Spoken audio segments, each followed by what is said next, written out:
At this time, I would like to welcome back Dr. Ron Grabowski. Thank you, Jessica, and good evening, everybody. As you can tell from the title that we are going to be talking about detoxification, and what I think is interesting about this subject is there are numerous ways that you or myself or a lot of people out there are trying to address this, and whether it's through dietary changes, whether it's through supplementation, whether it's through fasting, and once again, other ways. But what I think is really important is to go back to some of the understanding of how the body really detoxifies itself and how we have to have these functions in optimal function, once again, to be doing that. And so it's very important, as you'll see, we'll go through a little bit of physiology. We're going to go through a little bit of more or less terminology to make sure that we're all on the right page. And then we'll talk about primarily on how nutritional components, like certain vitamins, certain minerals, certain amino acids, have a big impact on detoxification. There's a lot of other things that are out there to help us detoxify, whether it's an herbal product or certain dietary changes, and due to time, we won't really be able to address that. But I don't want to put those aside and say that they're not important, because they're very important. And I will try to bring some of those up a little bit, but I'm primarily going to correlate this talk tonight on how we can objectively measure whether or not we think a patient is able to or not able to detoxify themselves, and that we can actually have these objective findings and say, yes, you are low in this vitamin, or you are low in this mineral or amino acid, and because you're low in those particular nutrients, you're going to have more difficulty detoxifying.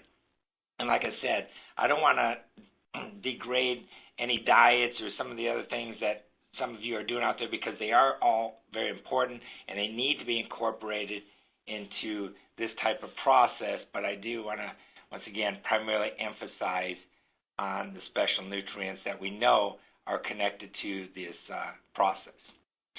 So talking about that, once again, this is, of course, the definition of detoxification, of how we are trying to remove these toxins, whether they're food product toxins, whether they're medications, whether they're pollutants. And once again, the main thing that we have to get back to, as you can see in the second bullet, is homeostasis. I don't care what kind of healthcare professional you are, that from somewhere in your education, some professor or instructor said to you that the body has to get back to homeostasis. And how do we get back there? Now, we know that there's genetics involved, and I'm going to talk a little bit about genetics tonight, not much, because once again, that's a huge topic in itself. But the point is that even if we are trying to address some of these factors in these nutrients, we have to understand that, one, dosage is going to be very important. The interactions, nutrient to nutrient interactions, are very important, and I will point out some of those. And then once again, the various systems that we have to look at. So we're going to try to get back to the so-called homeostatic state and make sure that we are going to be able to help rid the body of these various compounds. What I think is really interesting, and sometimes when I'm preparing these lectures, you're looking for different articles, or you're looking to see what the public is reading, and if there's anything out there that may pertain, and talk about hitting the press at the right time, this is a very new Time magazine. And if you see here, this talks about the poison of an American city and how toxic this water is and how all these kids are getting sick. And of course, here we are today talking about detoxification and what we have to look at. So no matter where you are, whether you're looking at a food source, whether you're looking at a water source, air pollutants, and all that, we know the body is taking in all this information and these products, and now we have to break them down. And when we break them down, then we have to be able to carry them out of the system, whether it's through the urinary system or through the digestive system, which we're going to talk about, and make sure that these things are not in a level that are going to continuously affect other systems, whether it's the nervous system, our muscles, our joints, and so on. So like I said, I thought this was very interesting that this is the edition that came out this past week. Now, when we're talking about, once again, products, you're going to hear me talk about this term in a couple of slides here, the xenobiotic, that you know that what this is. And once again, this, as it says here, it's a foreign chemical substance that's not really naturally found in the body, and once again has to get rid out of the body, or if it becomes in high concentrations, how it can be very damaging to the body. So once again, it's more or less just to introduce you to that definition. Then when we talk about metabolic detoxification, and as I mentioned, a lot of people use that term very loosely. They'll say, oh yeah, I want to detox with this diet, or I want to detox with this particular vitamin or herb or mineral. Well, it all comes down to certain processes when we talk about detoxification. And of course, as you can see here, we talk about redox reactions that occur, and you're going to see the term conjugation a couple times throughout this evening.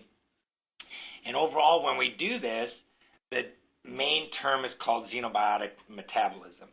And so when people are saying they want to detox, and I always say this to my patients when they say, well, I want to go on a detox, and I'll say, well, what do you want to do? Well, I'm going to fast for 5 days or 6 days. And even though that sounds like it might be something beneficial, they also have to realize that when they do something like that are they really detoxing to the point or doing something so drastically that they're building up other products that they're actually trying to get rid of.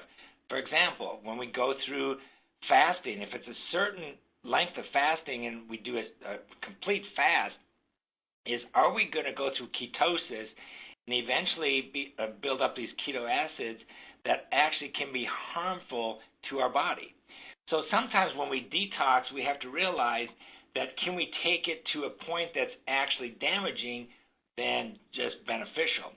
And that's where you and I come in to play with our practices, is we have to let our patients know that if you're going to detox, you have to look at certain organs, we have to look at certain organs, and we have to do some measurements rather than just use the general term, oh yeah, let's go and fast for 5-6 days, or let's use this vitamin for 5-6 days. And let's really be able to talk scientifically to these people and say, we know the liver does this, and we know the kidneys do this, and we know, of course, the intestinal tracts do it, and so on. And so hopefully, once again, as I mentioned, I'm going to give you some of that physiology that you've all learned or heard in your studies, but maybe didn't apply it as much as it's going to be really applied this evening. So we know that there are certain enzymes that are extremely important for detoxification. And you've all read about these or heard about these particular enzymes. And as we all know, enzymes are proteins. So when people are deficient in certain proteins or amino acids, they're not going to be able to make these enzymes, as we all know. But to take it a step further, if a person is deficient in certain micronutrients, they can't take those amino acids to make enzymes. And so it's not just the macronutrients like carbohydrates, protein, and fats we have to look at. It's these micronutrients, and that's where I'm really going to emphasize most of this talk tonight. And you'll see that in a few slides here, that I'm correlating what we know about the phases, what we know about certain enzymes, what we know about certain micronutrients that affect those enzymes. And when you sit there and see a person's laboratory diagnostics, and for example, like SpectraCell's micronutrient test, that you see these different micronutrients that are low, and you say, oh yeah, that's related to cytochrome P450, or that's related to glutathione S-transferases. And so you know that there is some strong science behind it that is going to make you feel confident on what you're doing with your patient, but you also have some objective measurements rather than just saying, here you go. And you've probably heard me say this in the past, and some of you that I've talked to on the phone, 35 years ago when I first got into this field, that we didn't have special testing like SpectraCell has. And so we would give certain things like a B complex or multivitamin, and some of you that have been in practice a long time probably did the same thing and said, see how you feel after you take this, or I think this works like this, or you didn't really know, but you didn't have any objective way of doing it. Well, now we actually have that capability, and we're getting more and more precise on what we're doing in our measurements on, yes, this is actually working, and 3, 4, 5, 6 months later, we can see if it's really being effective. So let's go back to those days when you were probably in clinical laboratory diagnostic classes, and of course you all learned about bilirubin. You heard this term unconjugated or indirect or conjugated and direct bilirubin, and you kind of took it for granted because you say, oh yeah, I know bilirubin is involved with the liver. It's also involved with the gallbladder, and there's bile and bile acids and all that. And you heard these terms called glucuronic acid or glucuronidyltransferase, and you just kind of blew it off because you knew that you wanted to learn it for maybe the testing purposes and to pass the test, and you moved on. But now we're finding out how these particular products are so important to us. And the thing that we have to realize is, why do we have those things? I mean, those things actually make products that are more soluble, as you will see in this particular slide. It talks about taking something that is less water soluble and now it's more soluble. Why do we want to do that? Of course, the reason why we want to do that is so we can rid that through our body more easily, whether it's through the digestive tract, whether it's through the kidneys. So once again, when we talk about glucuronidase or glucuronic acid or things that affect it, for example, it's like I used to say to students all the time, you know, all of us learn statistics, and sometimes some professors wanted to make sure that you knew a certain statistic. And one of the things I always used to mention is, why do women have a higher incidence of gallstones than men? You know, we always hear that women have gallstones 4 to 1 ratio of women to men. Some say, you know, it's 5 to 1, some say it's 3 to 1. But the point is, there's definitely a difference between women and men in the frequency of gallstones. And so instead of just accepting it and say, oh yeah, you know, women have a higher incidence, or this particular ethnicity has a higher incidence of this disease, is to find out maybe why that is. Well, one of the things that we know, and of course especially with women that take birth control, is estrogen has a cholestatic type effect on us. So it actually decreases the gallbladder function. And thyroid does the same thing, and steroids do the same thing. So it has this cholestasis. And so when patients come into us and they may be hypothyroid and they're consuming, or they're taking a thyroid medication, but you may be over-medicating them, or somebody else may be over-medicating them, don't just think, oh yeah, they are getting too much thyroid and you're looking at their thyroid panel. Think about, how is that excess thyroid medication or thyroid hormone affecting their detoxification process? Because if it's causing cholestasis, we know then that the bilirubin / bile acids going from the liver to the gallbladder are not going to be able to reach the digestive tract as well, and it's going to cause some problems. So we should look more not just for that particular function, the thyroid function, but how is that hormone or medications affecting our detoxification process. And I think all of us can relate to that. If you treat a lot of thyroid patients, you hear it all the time with patients say, you know, I'm constipated, or I have irritable bowel-like signs and symptoms, and we know that part of it is because of the thyroid hormones or the imbalance, but how is that affecting our overall detoxification? And they say, you know, I feel terrible. You say, well, we need to put you on a detox program. Well, what does that really involve? Okay? And like I said, it encompasses a lot of things. Diet encompasses, of course, herbs. It can encompass vitamins and minerals. But it goes back to things like this with bilirubin. Now, the unconjugated bilirubin, of course, is usually elevated, and sometimes people used to call this the pre-direct or pre-bilirubin, is because if people had like hemolysis, if we had a large amount of bilirubin that was exposed in the blood or found in the blood that hadn't gone through the liver yet to really be conjugated, we could tell, okay, yes, you know, you have a high bilirubin, but the bilirubin that's elevated is indirect or unconjugated, so we look more towards things like hemolytic anemia or other things that are breakdown red blood cell. If we see a high amount of conjugated bilirubin, then we know that that bilirubin has gone through the liver, and now it's going to be released into the GI tract, and some of that, once again, gets involved with the bacteria, the normal flora, and makes a product called urobilinogen. And then that urobilinogen gets reabsorbed, and you can see that in some of the bullets here that I've put on this slide. And of course, that goes into circulation, is excreted in the urine. It's colorless, so it's not going to change the urine color. And yet, it is one of the earlier signs of possible liver damage. And so things like a simple urinalysis, a chem strip that picks up urobilinogen may tell us if this person has a poor ability to detox. That maybe, yes, we don't have the severe full-blown hepatitis or cirrhosis yet, but yet it's showing a detoxification problem, early signs of liver dysfunction by a simple urinalysis. And so ask yourself, are you using simple tests like this? Are you going back and, before you detox people, if you are going to detox people, doing a simple urinalysis and picking up urobilinogen levels? And once again, a simple thing that can be done with a chem strip, and I think yet very, very important.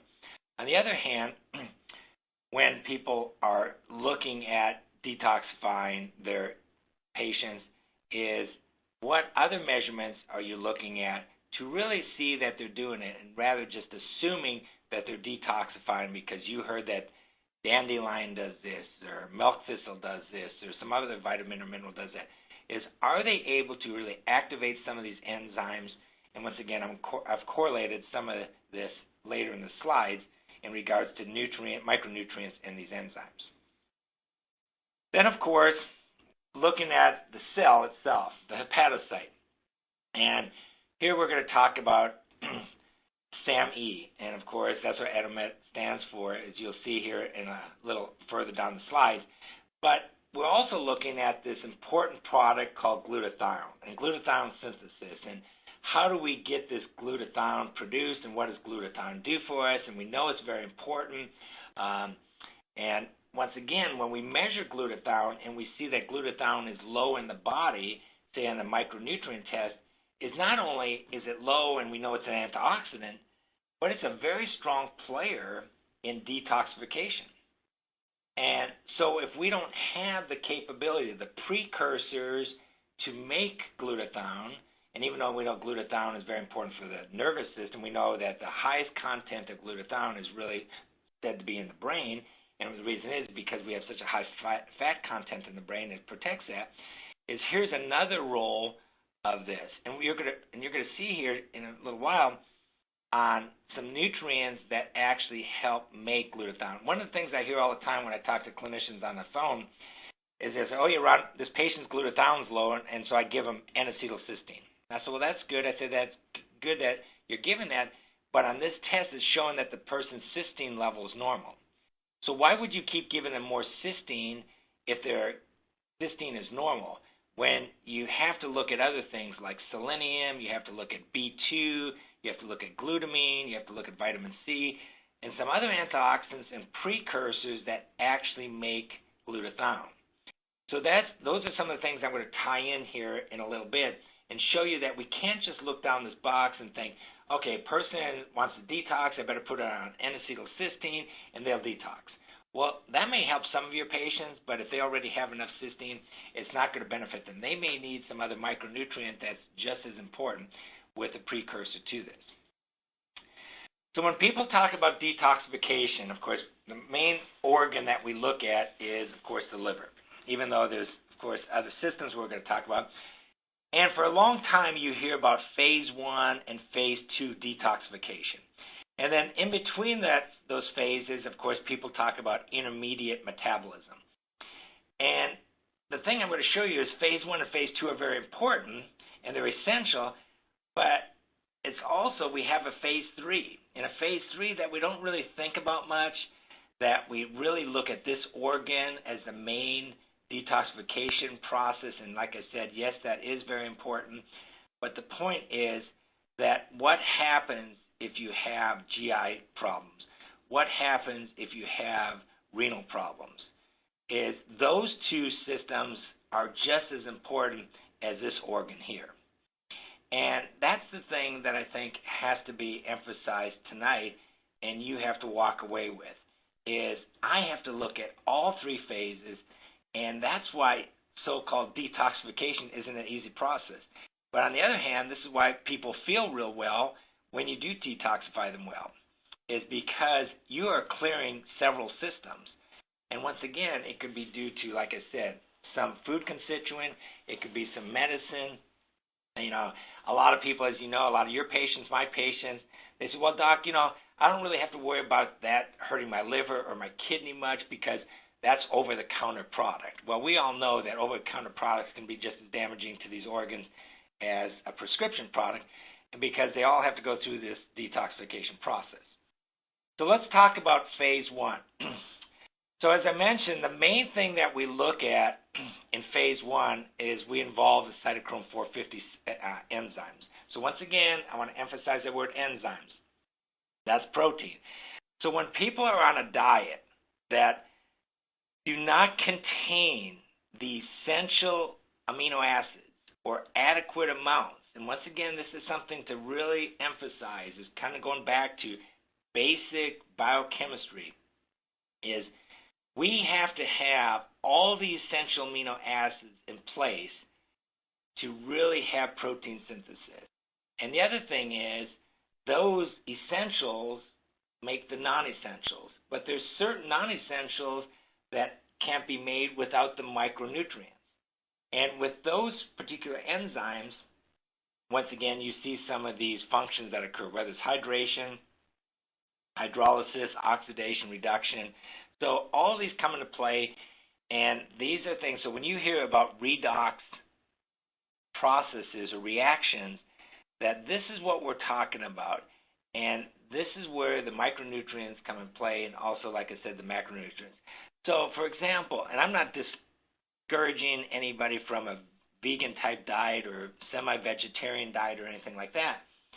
But generally speaking, when people go vegan, that they're going to have a much more difficult time achieving adequate essential amino acids, but not just the amount, but the ratio that they are to other amino acids. So that's what's really important when we talk about proteins, is do you consume the essential amino acids, but not only the essentials, but the ratios, and the ratios to one another. And that's where the animal products, generally speaking, have those in place. Like your eggs, a complete protein. Fish is a complete protein. And people talk about lentils like beans and peas and various things like that. Those are your plant proteins usually are missing anywhere from 2 to 4 of the essential amino acids. If they're not missing them in presence as far as the type, they usually are not adequate in ratio to one another. And that's the big key. So even though, like I said, I'm not trying to discourage vegan type of eating habits, there are things that we have to look at, and there's facts that they may not be getting the right amount of protein or the right type of amino acid. So when we go to phase two is when we talk about conjugation primary pathways. And once again, and there's other things here you can see, the methylation. We're going to talk about methylation quite a bit today, and sulfation and that. And earlier I mentioned about glucuronic acid, and that's, of course, where it comes into this play right here with glucuronidation.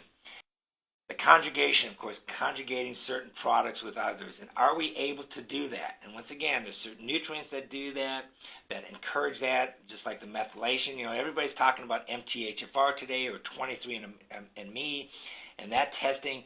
And, of course, that's very, very important, that genetic testing.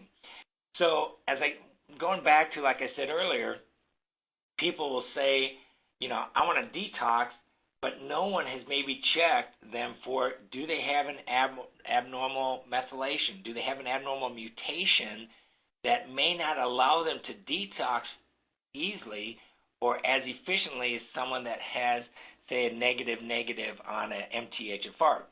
So when we look at these things like MTHFRs or 23andMe, is we can't just look at them as, yes, it's a mutation, and people that have ADD, Alzheimer's, strokes, various things that are more prone to have problems because of that. Let's go back to this topic, is these people can be compromising their detoxification. Let me tell you a case real quick. It's not here, but I probably should put it up one day as a case study. I have an 80-year-old patient that came to me a couple years ago. His son brought him to me. He has excellent memory. He said on a 0 to 10, 10 would be the best memory you can imagine. His dad had a 10 on a memory. He goes in for meniscal repair on one of his knees. 2 days later, his memory goes from a 10 to a 2. Doesn't hardly recognize his son, doesn't hardly recognize other family members, has difficulty recognizing various other people in his life that he knew 2 or 3 days before that very easily. So he brings his dad to me about 9 months, maybe 10 months after this happened, and said, can you help me or help my dad? Or do you think you can help my dad? So one of the things that I did right away, I ordered a micronutrient test, but I also ordered an MTHFR. What was interesting about this man is he had homozygous for 677 and 1298. So he had a double homozygous on that. Now think about what I'm saying. Here this guy had a memory of a 10 out of 10 2 days prior to it. What did he do? He went through surgery, he went through anesthesia, and something happened during anesthesia and that surgery that made him lose his memory or decrease. Well, was it the methylation abnormality that this man had that didn't allow him to more or less detox that put him in this state? Well, the interesting thing was a few weeks afterwards, I get his micronutrient test, and of course he has a bad B12, he has a bad folic acid or folate, he has a terrible choline, and some other products that were in the methylation pathway. So think about this, that here we're sending patients out, or patients are going to have surgery or some procedure done, they're going under anesthesia. Do they know, or do we know about them, their ability for methylation? And if you don't know an MTHFR or a 23andMe, they may be setting themselves up for this, like this man, that all of a sudden his memory is gone. And like I said, it may not be the only thing that's affected, but I think it was very interesting to see that he had a homozygous, and yet he went from a 10 to about a 2 or 3 in memory in just a matter of a few days. Something to think about on how we have to really look at this in a large scale rather than just looking at one thing. All right, so when we talk about phase 2 metabolism, like I said, we talk about the conjugation of these molecules, these xenobiotic products. Why? Because by doing that, we make them more water soluble. We make them more hydrophilic, and as a result, by making them more hydrophilic, better chance to get rid of these products. So we have this process, so if we don't conjugate well, and once again, you can see here about glucuronic acid, then we aren't going to be able to rid these things. So it's not just a matter of saying we got to detox, is what are the processes or what are the nutrients that do that? And once again, we're going to get to that in the next few slides. So let's talk about the phase 2 metabolism. You can see here's a table showing you various mechanisms, the ones we showed you, I summarized on the previous slide. Then I'm showing you the involved enzymes associated with that, and I'm going to show you the micronutrient connection with some of these enzymes. Like I said, due to time, I can't do all the enzymes and all the micronutrients, but I'm showing you some of the major ones that you're all familiar with. Then I'm showing you cofactors like acetyl-CoA. I'm showing you glutathione, glycine, S-adenosyl L-methionine. So this is a good example of, here's an amino acid like glycine. It's the simplest of all non-essential. It's a non-essential amino acid, but very, very important. And this particular amino acid, if it's not in adequate amounts, it can't do one type of conjugation. And once again, this is located in the liver and the kidney as far as this process, this particular enzyme and glycine conjugation. And so now we don't detox our liver well, and we don't detox our kidney well. But let's go up a few levels here and look at where it says acetylation. So here we're talking about that particular step, and now it's not including just the liver, but it's including the lung, the spleen, gastric mucosa, red blood cells, and lymphocytes. So here, this process is very important for all of those particular tissues. And then you go up another step and you see solvation, and sulfation where the liver, kidney, and intestine are involved, and that's where, once again, we're going to talk about phase 3, because the phase 3 is actually that kidney and intestinal involvement. So think about this. I mean, it seems so simple to us, and we kind of take it for granted because we're all knowledgeable about physiology and that. But, people say, well, yeah, I don't have bowel movements but every 4 days, and, I'm just tired, I don't feel well. Well, of course you don't feel well. I mean, you're not detoxifying.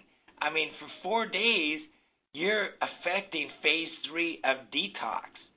So if you're not having a bowel movement every day, then you aren't completing your detoxification. Phase 1, phase 2, and that would be phase 3. So, it seems very simple to us, but the patients don't understand that that is part of the detoxification process, when most people talk about it, they emphasize liver detox. And like I said, that's, of course, phase 1 and phase 2. So then we have this process here, like I said, glucuronidation. And once again, and I highlighted this because I want to emphasize this, that this is the main process to try to make things water soluble. And that's why, I've talked to anesthesiologists in the past and recently, a lot of the anesthesia now is water soluble. Of course, some is lipid soluble. Some of the medications we know are water soluble and lipid soluble and so on. And there's purpose for both of those. But the point is that when we try to rid some of these products, we try to get them into a water-soluble type form. Here's an enzyme that, of course, is very important, and you can see this particular group of enzymes are the major ones that affect phase 2 in the conjugation enzymes. As you can see here, that this particular group of enzymes is present not just in humans, but it's also in animals and plants and bacteria and various other more or less organisms. And what's important about this is everything has to detox, whether it's a plant, whether it's an animal, whether it's a human. So we all have this detoxification importance for survival. And like I said, it's not just one particular phase. So the phase 3 that I'm talking about, this is one that is often overlooked. And this is really where we include, when we talk about the modification and excretion processes. And really, when we talk about this, and you can see, once again, acetylcysteine comes into play, glutathione comes into play, of course, the cysteine amino acid comes into play. But when we think about detoxification, and this next slide is one that I really want you to think about when you talk about detoxification with your patients, is it is this process. It is the liver, which has phase 1 intermediate metabolism and phase 2, then taking those products and getting them through the kidneys, getting them through the gallbladder / if they don't have a gallbladder, into the intestines, and the intestinal tract being part of phase 3. So it's all of this that has to be working properly. The liver, the gallbladder, the kidneys, and the intestinal tract. And if any one of those are dysfunctional, then we have to really see why these people can't detox. I mean, when people go, we all know this, when people go into a hospital to have surgery, what do? They do a CBC, they do a urinalysis, and they do a CMP, because they want to check out the liver function, kidney function, heart function, and indirectly, of course, you can see some of the effect with the intestinal function by some of those parameters or those tests. So if we know that the kidneys are not functioning properly, that person may have difficulty getting rid of some of the metabolites of those medications or byproducts that may occur during surgery. All right, so now let's get to really what we came here for, and that's to look at the micronutrients and how they may come into play in this particular. I noticed there's a typo here. Sorry about this. This is BMC Genomics 2011. So excuse me for that extra one there. But here it shows you the detoxification proteins, talks about phase 1 enzymes, talks about phase 2 enzymes, and then, of course, one thing I didn't really mention because we were just talking about phase 1 and phase 2, but the antioxidants. We all know that antioxidants are going to quench free radicals, and that's part of the detoxification program. And that's why people are pushing, nutrients that are detoxing. Well, like I said, because of time, I didn't do this for all the enzymes, but I just picked out some major enzymes and some relationships that will show you and connect you with the micronutrients. So, for example, this glutathione peroxidase and the glutathione S-transferase, you can see that selenium is required in the production of that particular, or the regulation of that particular, or those enzymes, I should say. Then we come over here and we have NAD and NADH, of course, in this particular enzyme. And you can see, of course, we know that B3 or niacin is involved there. Then we have the flavin-containing enzymes, and this is related to B2. And then, of course, we talk about superoxide dismutase, SOD, all the time. That's part of the antioxidants. It's very important. Well, being an antioxidant, but what particular nutrients affect it? And so if you are low in one of these, whether zinc, copper, manganese, you are not going to really completely being able to make all the different types of superoxide dismutase, because there's actually 3 different types that are dependent on each of those particular micronutrients.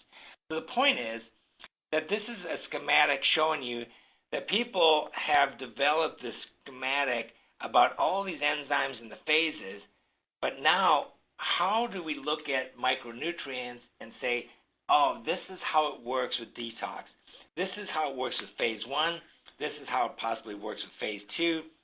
And so you feel confident that it's just not, oh, yeah, go detox, but when people come in and they are low in selenium or they are low in zinc. And so I'm going to correlate those two for a second.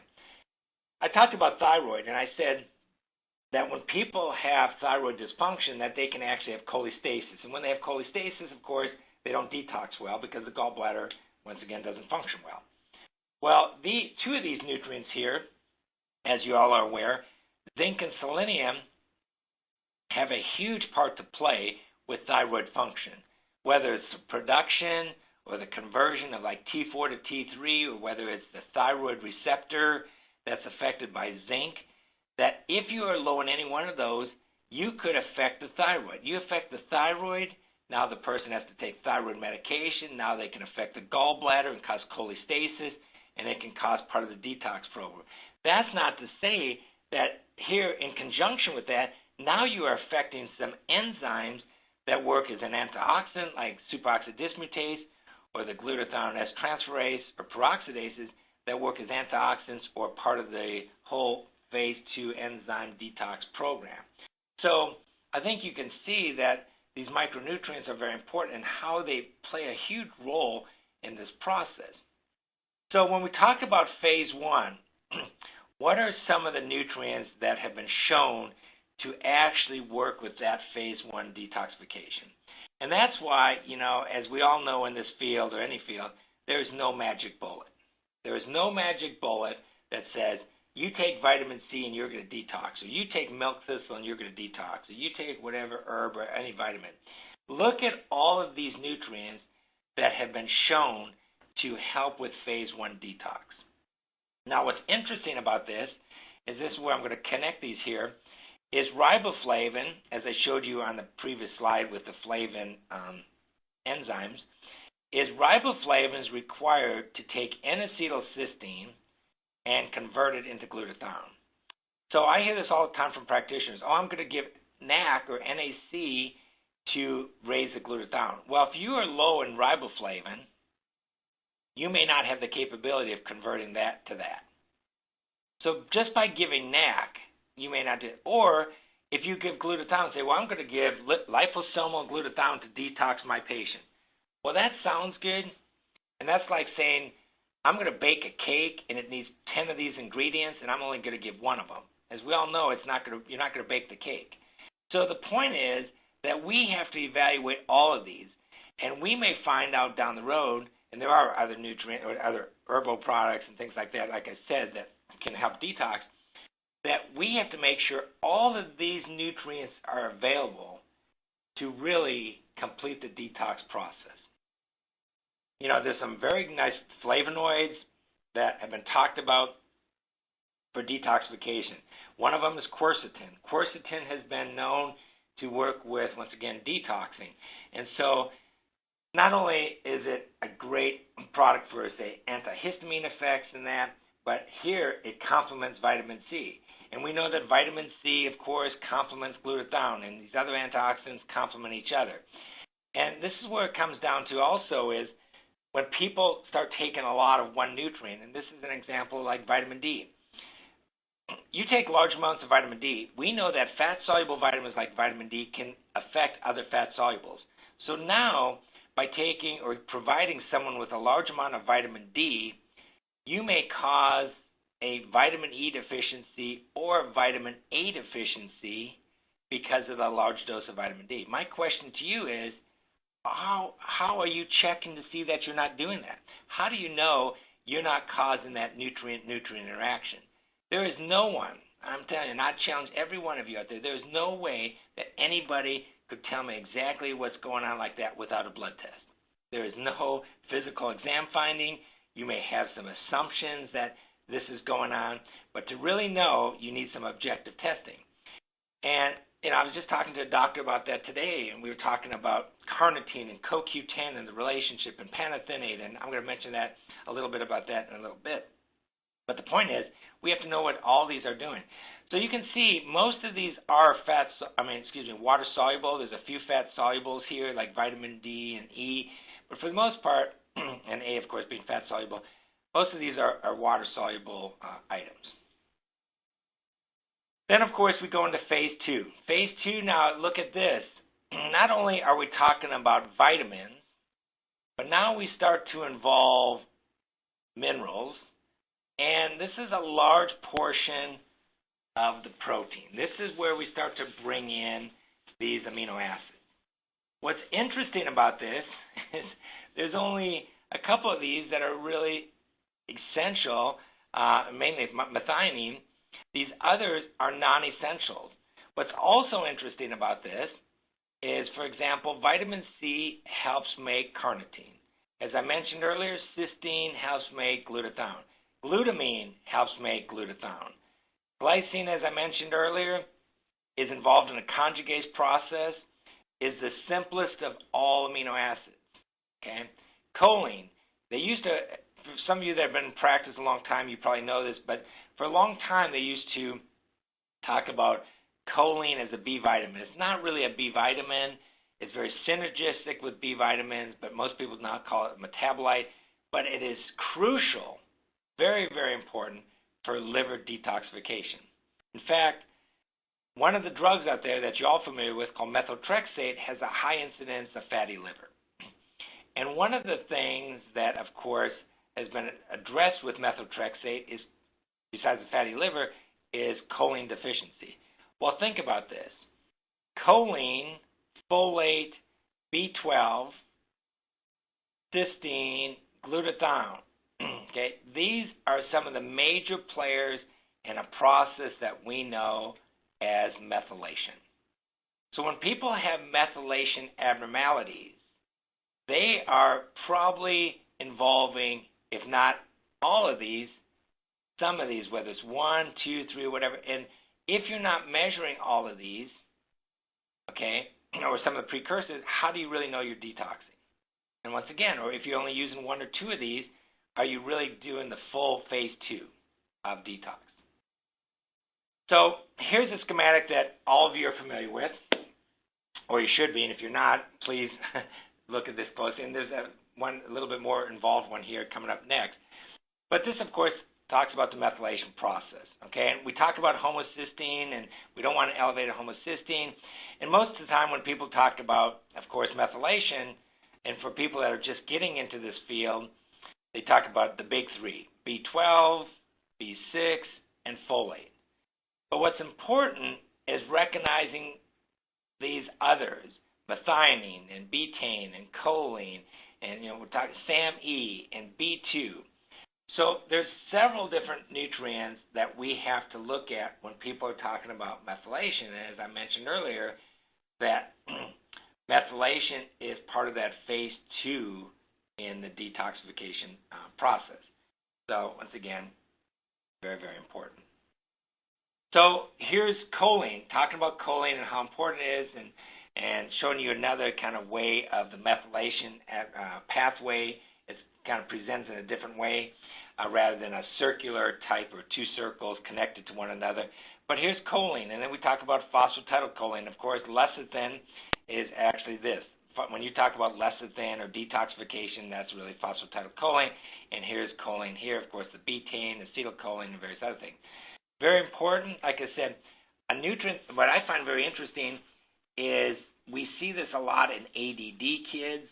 We see this a lot in people that consume a lot of medications that we know that are damaging the liver. We see choline deficiencies.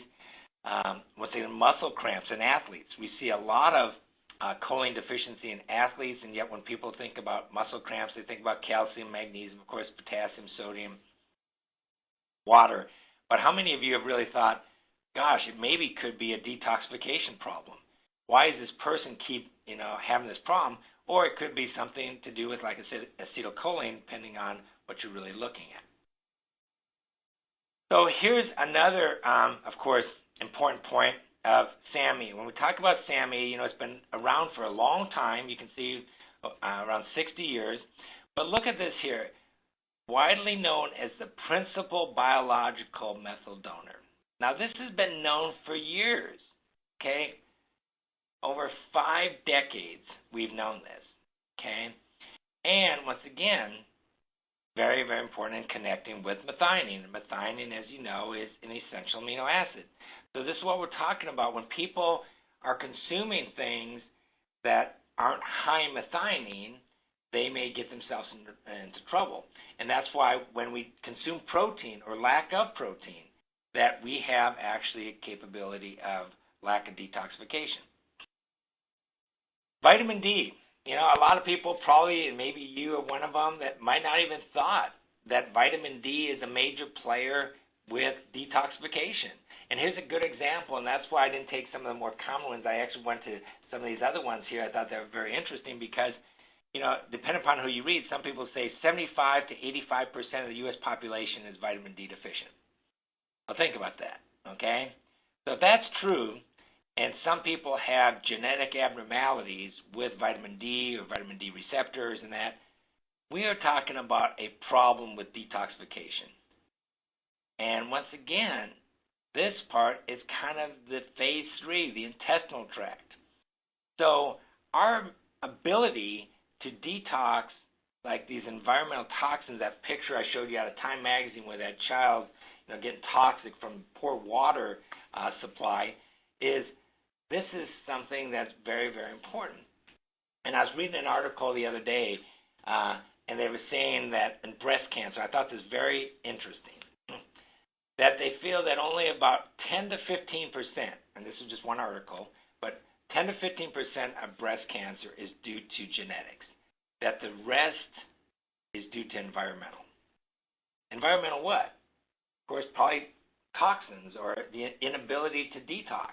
So think about that from that article it said 10 to 15% is due to genetics. So that's so interesting because we have such a large capability of affecting these people down the road by detoxifying them or keeping them in the detoxified state or optimal state. Solvation, look at this, another function I mentioned earlier, and that's why I gave you some early introduction to it. This is affected by vitamin D receptors, okay, and the bile acid sulfation. So once again, very important in that particular aspect. Here's the case in conjugation. So we talked about the conjugation process. We talked about, of course, the gallbladder, the liver. I told you about the thyroid and steroids and various other things, estrogen, and how can it affect conjugation, or how can it affect cholestasis. Here's an amino acid, very important, taurine. You can see taurine has several different functions, and some of you that maybe specialize in cardiology, or some of you that specialize in endocrinology or neurology, you've seen those effects. But look at this, that taurine has been associated, of course, with bile acid conjugation and helps prevent cholestasis. The point is that are these individuals getting enough in their diet? If you're supplementing these individuals, once again, are they adequate? And are you measuring certain things to see that it is working, rather than just assuming that, oh yeah, there's taurine in this product, so it's 50 milligrams, so I think they're detoxified. Well, that person may need 250 milligrams, and once again, or it may need a nutrient associated with that. So as we come down towards the end of this talk today, showing you how a lot of these nutrients are so connected. And this is a good example of, and of course, you don't have to memorize this by any means, but what's nice about this, and I always tell my patients, and I try to tell other clinicians like you, this is science, this is biochemistry, this is physiology, this is what we all learned in so-called basic sciences, and now it's coming back to really in strong importance. But how nutrients are related to one another. Look at this, cysteine here associated with coenzyme A, but when you go in this direction, it makes taurine. So when we give cysteine, not only are we benefiting possibly with glutathione, but now we're benefiting taurine, and taurine has some of the detoxification process as well. But then once again, going back to what I said earlier, you have cysteine, but you don't have enough B2, then you don't have as good a chance of making glutathione. So then there's a B vitamin along with these amino acids, and you can see how it's all connected and very important. And then, once again, I wanted to end with this because I think this is so important to realize, and you can see this is a pretty new article, Toxicology Letter 2016 of this month, where we talk about N-acetylcysteine, and we think about people out there, and I talked about this earlier, about people say, well, I don't think I'm damaging my liver because it's over-the-counter medication. Well, here's an example of Tylenol. Tylenol, of course, we all know it can be damaging to the liver, but look at this, is the only currently approved antidote for an acetaminophen overdose. So here is a nutrient that is so important to protect our liver from whether it's prescription, acetaminophen, or it's over-the-counter acetaminophen. But what also is interesting is this process here, is glutathione. The depletion of glutathione is one of the initiating steps in APAP-induced hepatotoxicity. So yes, glutathione is extremely important. But if you notice, there's a connection here with N-acetylcysteine, and then there's that connection with B2, and it goes on and on and on. So my point in summation of this whole talk today, and like I said, I know there's a lot of areas that I didn't talk about with detox because it's like a very encompassing type subject, but I wanted to show you that we have to look at all three phases, phase 1, phase 2, and phase 3. So that's involving maintaining the liver function, the gallbladder, the kidneys, and the intestinal tract. And so now I will open it up for some questions.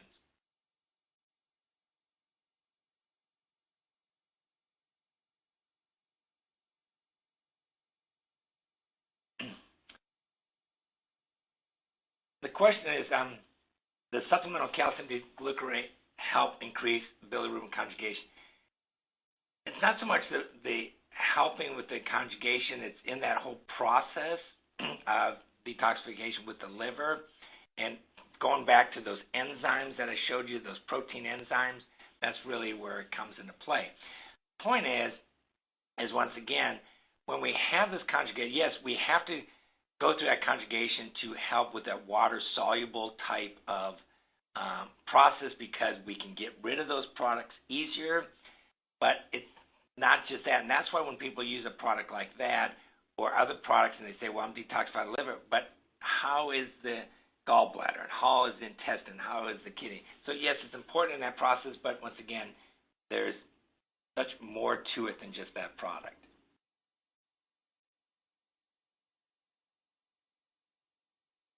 The question is, can we use liposomal glutathione for acetaminophen overdose? Okay.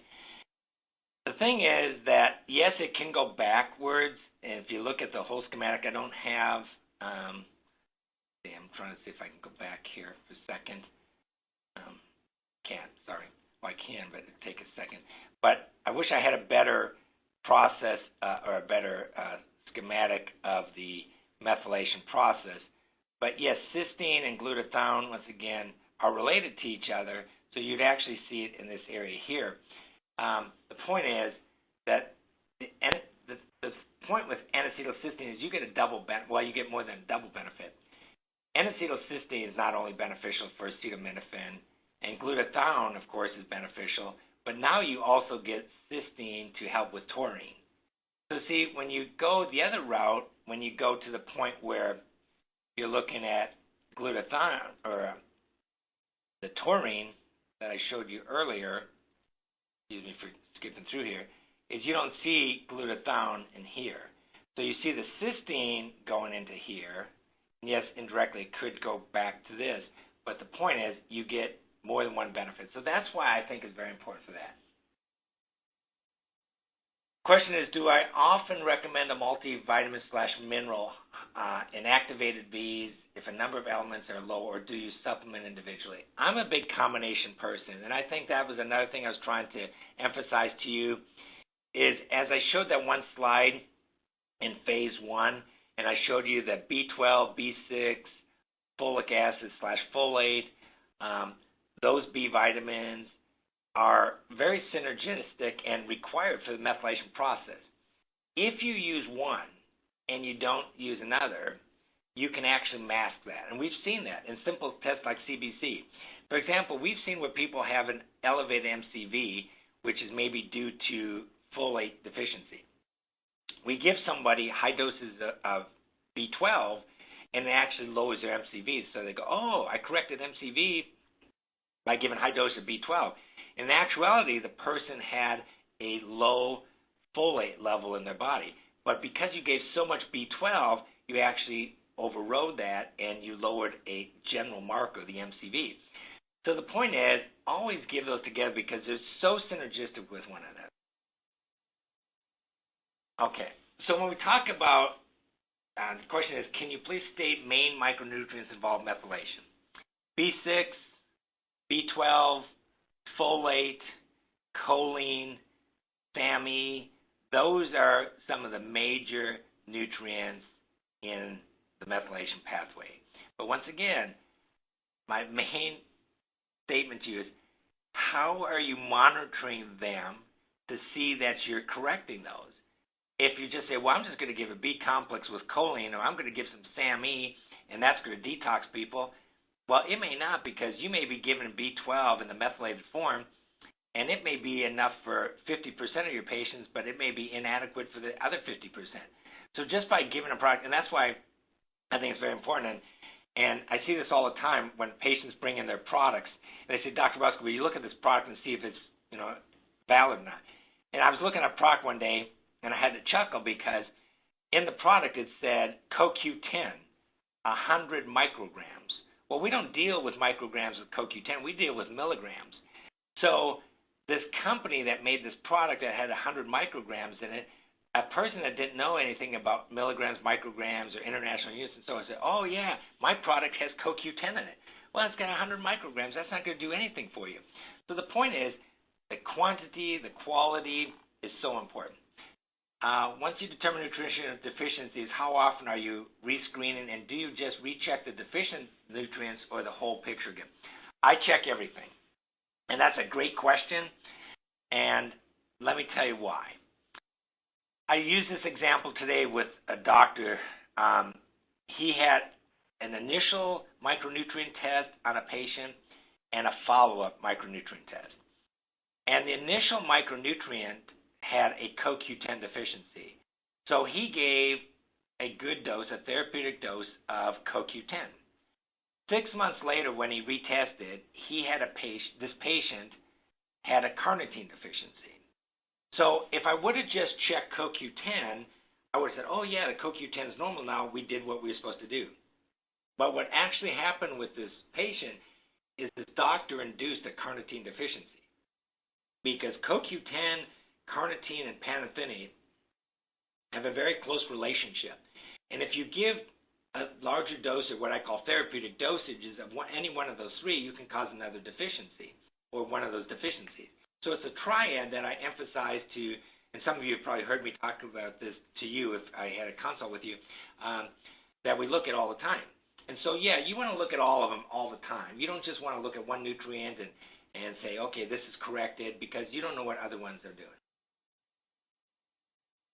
It says, once you determine nutrition deficiencies, how often are you rescreening? I usually do about every 6 months.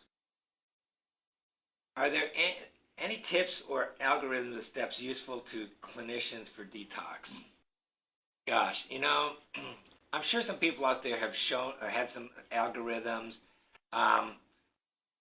It's a great question. I don't know if there's any one schematic or algorithm you could do. The thing that I would say to you is evaluate as many of the nutrients that you've seen me in phase 1 and phase 2 you can.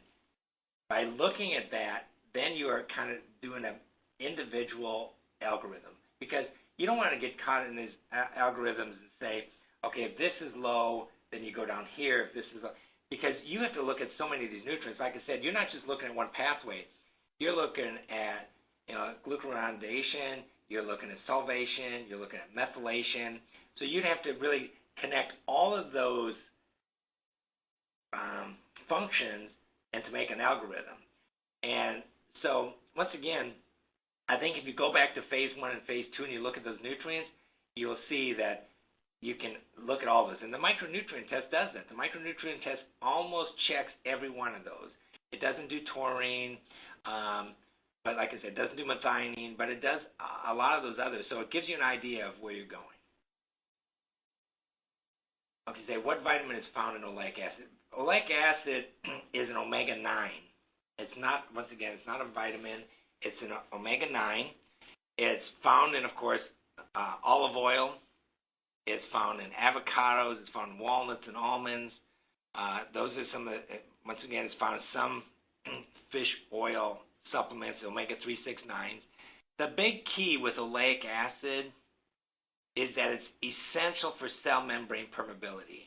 And this is another thing that I talked to another clinician yesterday about, is we're finding out that when oleic acid is low in the micronutrient test, that we have difficulty taking up the minerals and the fat-soluble nutrients into the cell. Well, think about that. If we can't uptake vitamin D, if we can't uptake magnesium, and we can't uptake zinc, copper, and some of those, we're looking at superoxide dismutase that's not going to be formed. We're looking at, once again, we talked about the intestinal detoxification process with vitamin D, and then we look at the ability to make other enzymes, because zinc is essential for the conversion of essentials to non-essentials. Okay.